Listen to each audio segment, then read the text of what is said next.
पापा ज़रा ये मटर छील दीजिए, माँ नहीं है तो मुझे समय ही नहीं मिल रहा। कहते हुए विश्वास की बहू जूही ने एक तसले में मटर की फलियां लाकर विश्वास जी के सामने छीलने के लिए रख दी। हाँ हाँ बेटा, क्यों नहीं, बस एक तसला और दे दो जिसमें मटर के छिलके रख दूंगा। बाद में बाहर जानवरों को खिला दूंगा। कमल जी आश्चर्य से मुंह बाए विश्वास जी और उनकी बहू को देखे जा रहे थे। यह कैसे ससुर बहू हैं। ना बहू को अपने ससुर जी से कहते हुए संकोच लगा और ना ही ससुर जी ने बहू की बात का बुरा माना कि बहू अपने ससुर से काम में मदद मांग रही है। उनसे रहा नहीं गया तो बहू के जाने के बाद अपने दोस्त विश्वास जी से बोल ही दिए। कैसी बहू है जिसे शर्म नहीं आई अपने वृद्ध ससुर जी से मटर छीलने के लिए कहते हुए, इस उम्र में तू घर के काम काज कर रहा है। वाह भाई, मुझे तो देखकर ही अच्छा नहीं लग रहा। तू तो बहू बेटे के साथ बिल्कुल बेचारा बनकर रह गया है। पता चल गया तेरे बच्चे तेरी कितनी कद्र करते हैं। मुझे तो आश्चर्य हो रहा है कि तूने अपना दुख दर्द आज तक मुझसे कभी नहीं बांटा। कमल जी ने बड़े ही सहानुभूति के साथ विश्वास जी से कहा। दरअसल कमल जी अपने दोस्त विश्वास जी के साथ उनके गार्डन में बैठे बातचीत कर रहे थे। वो लोग रोज पार्क में मिलते थे। आज विश्वास जी पार्क में टहलने नहीं गए तो कमल जी उनसे मिलने चल ही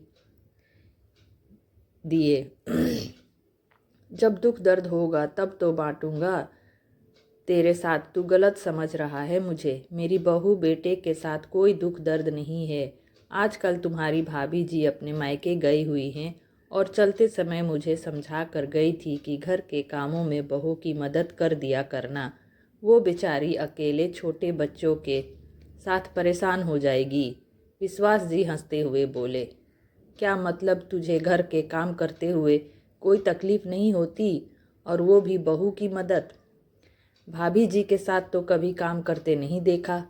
घर के काम करना और घर की औरतों की सहायता करना तू कब सीख गया? सीखने का कोई अंत नहीं होता मेरे दोस्त, जब जागो तभी सवेरा। बहू को तो मुझसे काम कहते हुए बहुत संकोच होता था, लेकिन अब मैं जब घर पर होता हूँ तो खुद ही उससे पूछ लेता हूँ। वैसे भी पौधों में पानी देना, पानी भरना, सब्जियाँ लाना, उन्हें छाट कर धो कर रखना, फिर सूखने पर फ्रिज में लगाना, दूध लेकर आता हूँ तो ये इंतज़ार नहीं करता कि उसे बहू ही आंच पर चढ़ाए। मैं खुद ही चढ़ा देता हूँ। ज़रूरत पड़ने पर सब्जियाँ भी काट देता हूँ। ये छोटे छोटे काम कर देता हूँ, बहू की बहुत मदद हो जाती है।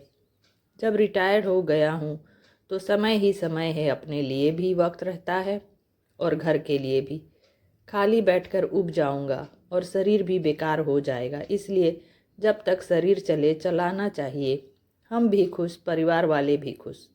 विश्वास जी की बातें सुनकर कमल जी सोचने पर मजबूर हो गए और बोले, यार, घर का काम करना तो औरतों की जिम्मेदारी होती है। बचपन से यही सुनते आए हैं। अब मुझसे ये तो सब नहीं होता। तुम्हारी भाभी के गुजरने के बाद तकलीफ़ें तो बहुत होती है।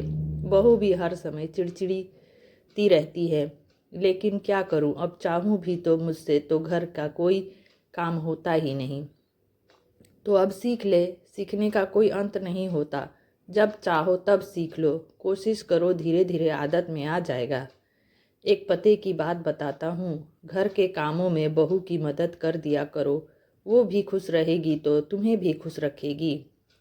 घर जाते समय कमल जी ने रास्ते से कुछ सब्जियां खरीदी और घर आकर अपने आप ही सब छांट बीन कर धोकर रख दी। बहू को देखा तो बच्चे को लेकर आराम कर रही थी, तो कुछ नहीं बोले और अपने आप ही किचन में जाकर चाय बनाने लगे। खटर पटर की आवाज़ सुनकर बहू भागती हुई आई और उन्हें देखकर चिढ़ते हुए बोली, बाबूजी, आपको भी घड़ी भर चैन नहीं है क्या? कर रहे हैं कुछ, आता जाता है नहीं, बिगाड़ और रख देते हैं। कमल जी ने पलटकर बहू की तरफ देखा तो उनकी आंखों में आंसू थे और बोले, बहू, तुम्हारी सास तो मुझसे रोते छिचकाते चली गई कि कभी तो घर के कामों में मदद कर दिया करो। मैं हूँ तब तक तुम्हारे ये नाज नखरे उठा रही हूँ। मेरे जाने के बाद बहू बेटे के साथ तुम्हारी नहीं निपटेगी और तुम्हें ही सबसे ज़्यादा तकलीफ होगी, इसलिए अपना शरीर चलाया करो। लेकिन मेरे कानों पर जू नहीं रेंगती। आज अपने दोस्त विश्वास जी को देखकर समझ आया कि घर के कामों में माँ बहन बीवी बहू सबकी मदद करनी चाहिए। मुझे तो कुछ आता भी नहीं, तुम सिखाओगी मुझे। और तुम्हें किसी भी काम में मदद चाहिए तुम बताओ, बेझिझक बोलना। तुम्हारी सास नहीं रही तो क्या हुआ, ससुर तो अभी जिंदा है। कमल जी की बातें सुनकर बहू भी भावुक हो गई। बाबूजी, विश्वास अंकल को मेरे तरफ से धन्यवाद कहिएगा। जो काम मैं और मम्मी जी नहीं कर सकी वो उन्होंने कर दिया। आपने सही कहा, सीखने का कोई अंत नहीं होता। तो फ्रेंड्स, कैसी लगी आपको ये कहानी?